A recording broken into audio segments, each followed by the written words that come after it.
ঢেকীয়া লিহিৰি পতীয়া বতাহত যেনেকৈ হালে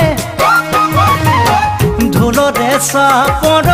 তোৰে লাগি কঁকাল দুচেও তিনি চেওকৈ ভাগে তোৰ দৰে নাচনি দেখি শ্ৰীকৃষ্ণই বাঁহী বজাইছিলে চাগে মোৰ মইনা ঐ বাঁহী বজাইছিলে চাগে পৰ্বতৰ ঢেকীয়া